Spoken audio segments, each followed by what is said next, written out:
आज Doubtnut app download करें।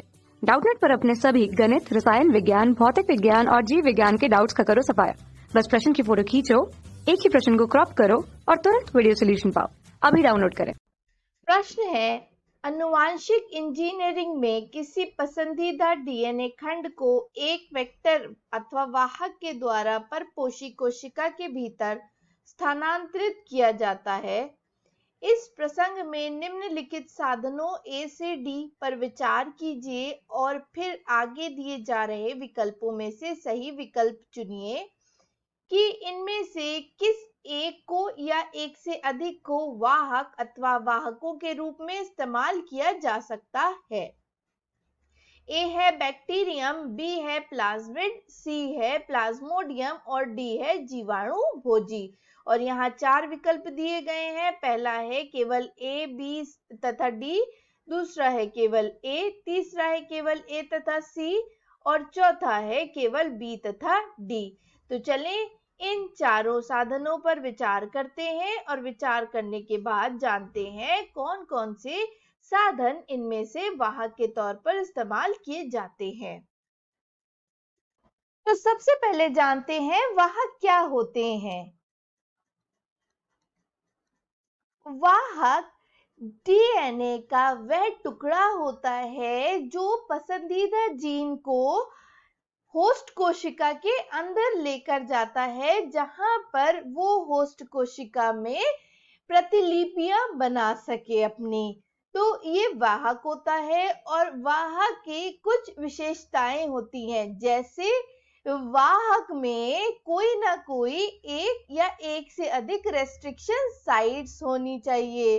तो वाहक में रेस्ट्रिक्शन साइट्स होनी चाहिए जहां से इस डीएनए को काटा जा सके। यदि वहां पर रेस्ट्रिक्शन साइट्स नहीं होगी तो डीएनए को काटा नहीं जा सकेगा।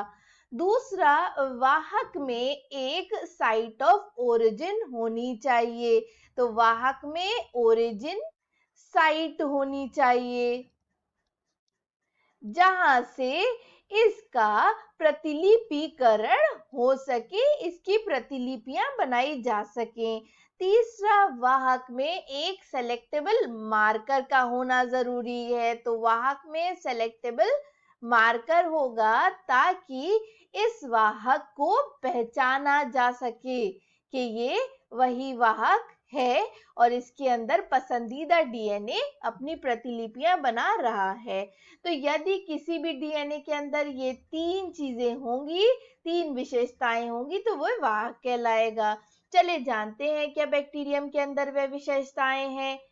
तो बैक्टीरियम के अंदर वह विशेषताएं होती हैं, लेकिन ये बैक्टीरियम बहुत बड़ा जीव है। माना कि ये एक कोशिकीय है, लेकिन इसका डीएनए बहुत ज्यादा कॉम्प्लिकेटेड है। तो ये बैक्टीरियम वाहक के तौर पर इस्तेमाल नहीं किया जाएगा। तो वाहक के तौर पर नहीं इस्तेमाल कर सकते हम इसे, बैक्टीरियम को। आते हैं प्लाज्मिड की तरफ। प्लाज्मिड को हम वाहक के तौर पर इस्तेमाल कर सकते हैं, क्योंकि ये छोटा सा डीएनए का खंड अथवा टुकड़ा होता है जिसके अंदर जो आपकी पसंदीदा जीन है वो आसानी से प्रतिलिपियां अपनी बना सकती है और जब इस जीन को बाहर निकालना होता है तो वो निकल जाता है। इसके कुछ अगर उदाहरण देखें हम, तो PBR 332 एक एग्जाम्पल है, उदाहरण है इसका।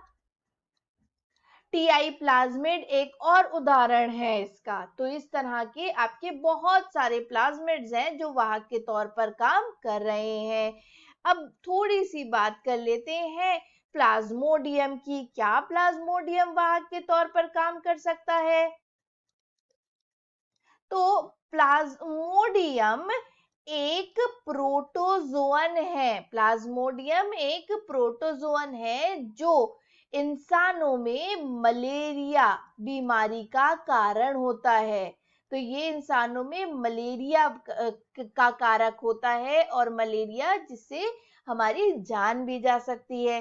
तो प्लाज्मोडियम को हम एक वाहक के तौर पर कैसे इस्तेमाल कर सकते हैं? वाहक के तौर पर इस्तेमाल नहीं किया जा सकता। आते हैं जीवाणु भोजी की तरफ। जीवाणु भोजी बैक्टीरिया के अंदर या जीवाणु के अंदर अपना जीवन चक्र कंप्लीट करते हैं, समाप्त करते हैं। तो क्योंकि ये बैक्टीरिया के अंदर अपना जीवन चक्र समाप्त करते हैं, तो हम इसके अंदर अपना पसंदीदा डीएनए खंड या जीन डालकर उसकी प्रतिलिपियां बना सकते हैं। तो जीवाणु भोजी भी एक वाहक के तौर पर काम कर सकते हैं या करते हैं। तो इनमें से प्लाज्मिड या जीवाणु भोजी एक वाहक के तौर पर इस्तेमाल किए जा सकते हैं।